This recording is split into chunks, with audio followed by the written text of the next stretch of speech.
morning, everyone. Welcome to the Center Dinner. Are you having a good time yet? All right, well, there's more to come. So I wanted to reference Audre Lorde, who wrote in Sister Outsider, "Without community, there is no liberation.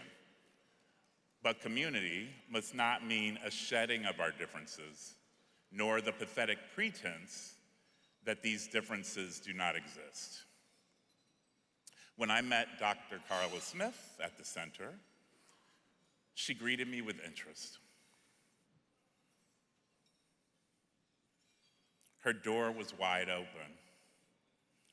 She stood up with urgency, not as in an emergency, but with enthusiasm and joy. The joy of seeing someone that she didn't know,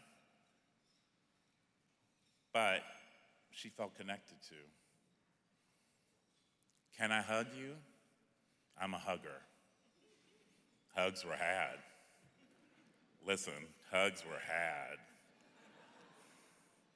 And she was welcoming me into this space. This hallowed space, a place that we call home. You see, it wasn't my first time at the center. I've been many, many times, right? I'm a Black gay man of a certain age, living in New York City, living with HIV, an activist, a member of the LGBTQ+ community, a king, a queen, all the things.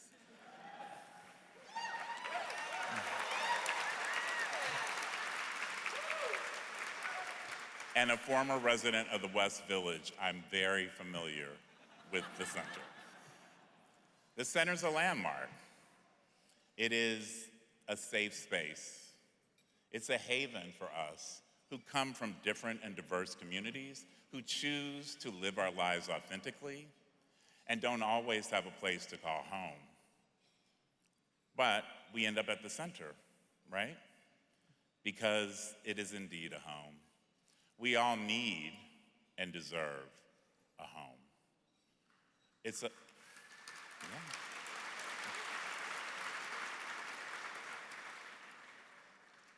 home for our hearts. It's a home for us outsiders, and a home for many of our young people who don't have a place to call home. But it's most importantly a place for our minds, our bodies, and our spirits, and a community of queer folks who can be at home and feel safe and protected and different. It's actually our center. So it's not lost on me the gravity and significance of introducing you to Dr. Carla Smith tonight. The first Black person, the first Black lesbian to serve as the CEO of the center, right?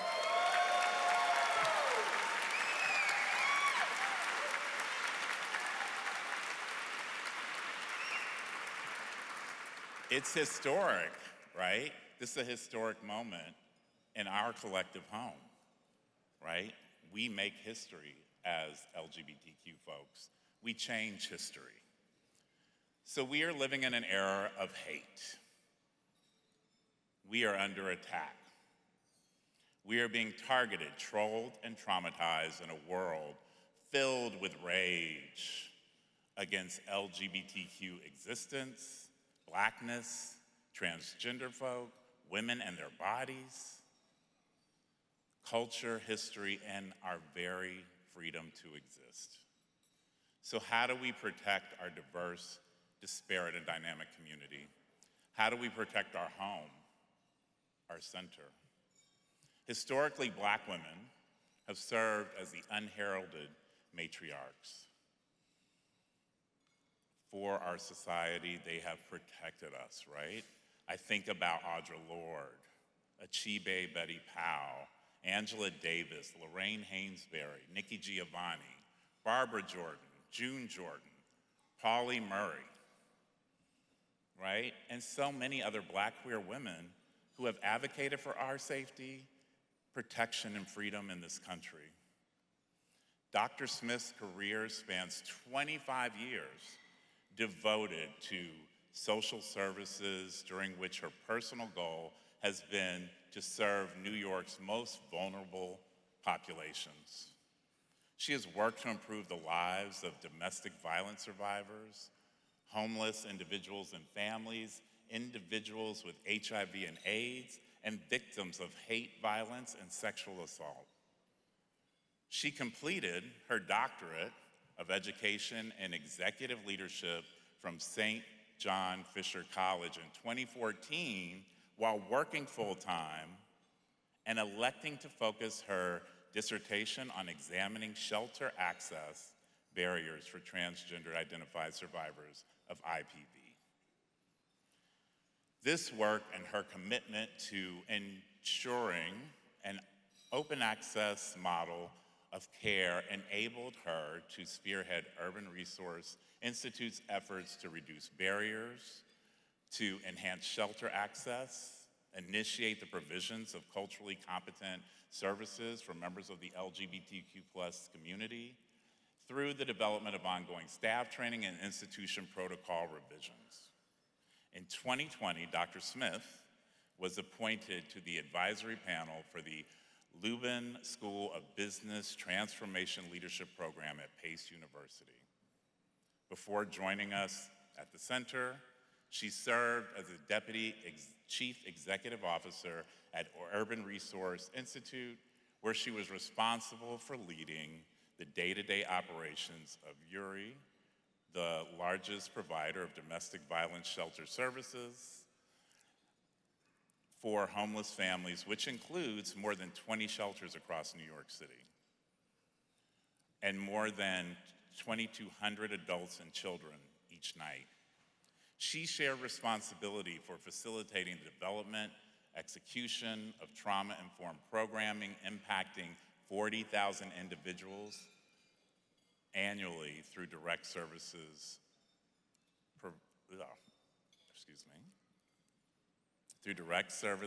prevention and intervention programs. A fierce protector, a brilliant thinker, an audacious innovator, Dr. Smith is a servant to our community. She may care more about us than we care about ourselves.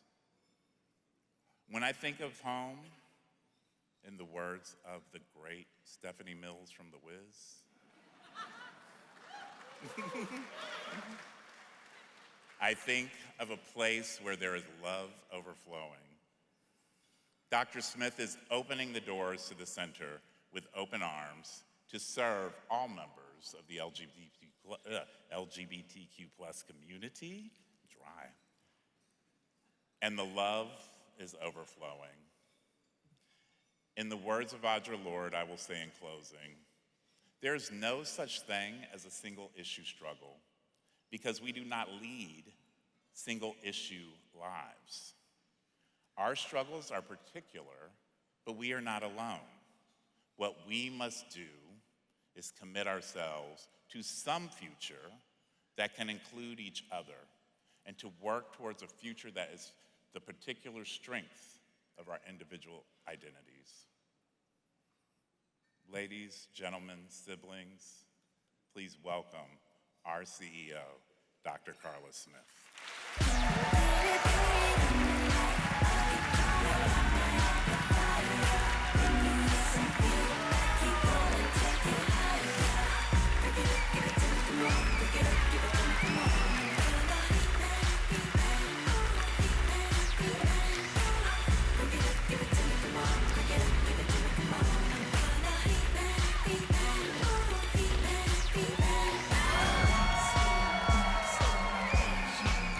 I know I am not the only one who loves Janet in here.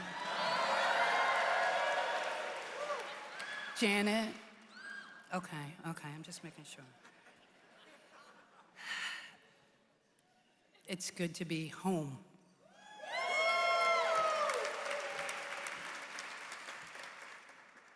you'll find that I'm an emotional person. I think the board will have told you that I practically broke down in tears during one of my interviews because I'm so moved to be back at the center. So be patient with me as I work my way through what it feels like to come home to an affirming space. I want to thank Emil for such a warm introduction. Emil and I met each other recently, and Emil is a king, a queen, and a teddy bear who I love to hug. And I want to thank Emil for your incredible lifelong work, the impact that Native Son is having on our community.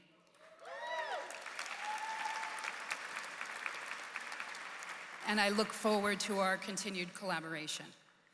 So good evening, everybody, Center family.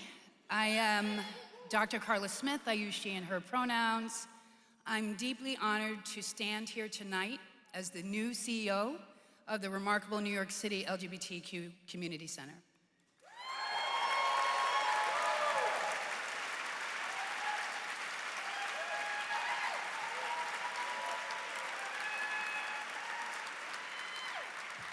I want to congratulate our honorees, John Paul Gaultier and the Eagle.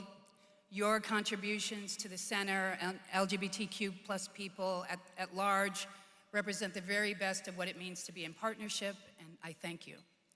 For me, tonight represents a pivotal moment in my journey as a leader, as a member of the LGBTQ community, and as a person of color. Being chosen as the center's first lesbian CEO of color, that is the first time I have said that.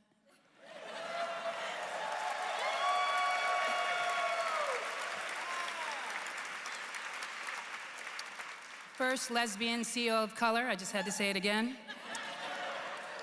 In the center's 40-year history is a reminder of the importance of going beyond visibility. For you, I hope that it represents a meaningful step forward in our collective journey to ensure all LGBTQ plus New Yorkers are empowered to lead healthy and successful lives. I want to extend my deep appreciation to Access Talent Partners, I believe they're in the room tonight, for leading a dynamic and long interview process. It was so long. To our board chair, Rahul Tripathi, and the entire board of directors, and the amazing staff who participated. Thank you for trusting me to lead this incredible organization. I also want to acknowledge my given and chosen family. My partner, Jackie, who is sitting in front. And fine, and fine, and fine, and so fine. Our 5 children, my extended, five. Five.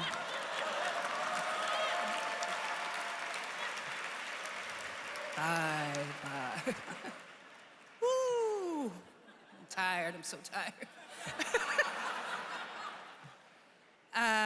My extended family and friends, former colleagues, some of whom are here this evening, your ongoing support and encouragement has been invaluable. I just want to give a shout out to my partner, Jackie, for inspiring me to pursue my doctoral degree. She reminds me quite often. And my dissertation focus. She actually helped me to choose my topic, and so I want to recognize her. I would not be here without her today. I've accepted this assignment with reverence, recognizing that I'm following in footsteps of many dynamic leaders, including Richard Burns and Glenda Testone, the center's former executive directors. As a woman of faith, I know that nothing I do in this role will be achieved on my own. Those who have passed on have laid the foundation for me by breaking barriers and challenging injustices. People such as my grandmother, Dorothy Smith, Howard Williams, David Mixner, and Cecilia Gentili.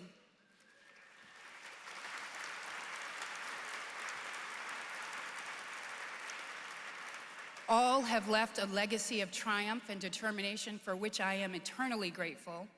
I honor their legacies and carry their calls to action with me as I continue this work. I first came to the center, some of you may have heard this, in the 90s. When I was moving to New York, I had gotten a job at Housing Works. I didn't know a lot of people here. I was young, energized, lesbian, looking for a connection, or 2 or 3, 5, 7. The center was a place where I came to escape feeling alone and isolated. It's where I and thousands of others sought refugee acceptance and community. Today, the center continues to be that lighthouse for so many in need. I'm incredibly proud of everything the center has accomplished in its 40-year history. But even so, I know we can do better. I know that some in our community have not always felt seen or well served, particularly our trans and gender diverse siblings, people living with disabilities and communities of color. As your CEO, I am committed to ensuring that we continue to celebrate our hard-fought accomplishments while also working to do better for all those who depend on us. I'm proud of the work that the staff has been doing over the last 5 years, and I'm dedicated to continuing to do that work. But I can't do it alone. I need all of you. And since my first day, I've made it a point to connect with community members, leaders, and supporters to begin to build the relationships that I hope will set the center down a path toward healing and unity. The people who want to force LGBTQ plus folks back into the closets of invisibility and shame, they're united. Their hate-filled campaigns are coordinated. Over 400 current legislative efforts to roll back LGBTQ plus rights in the states across this country is strategic, and we can't fight back if we're fighting amongst ourselves.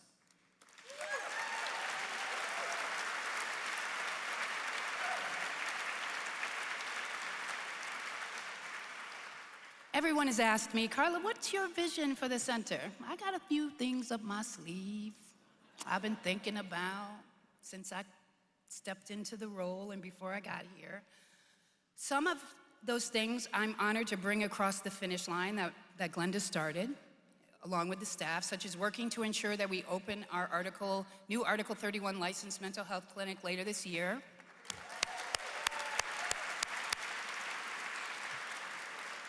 That's going to allow us to provide long-term therapy for LGBTQ plus people ages 13 and up,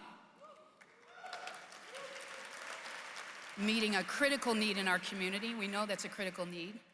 My vision also includes doing everything I can to secure the resources we need to meet the increased demand for our economic empowerment, substance use recovery, case management, and victim support services.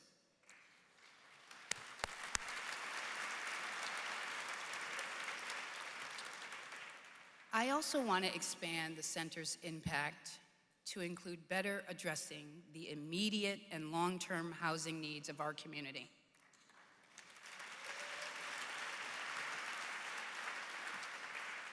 And ensure that we do our part to support the development of affirming spaces where LGBTQ plus New Yorkers work, live, and love.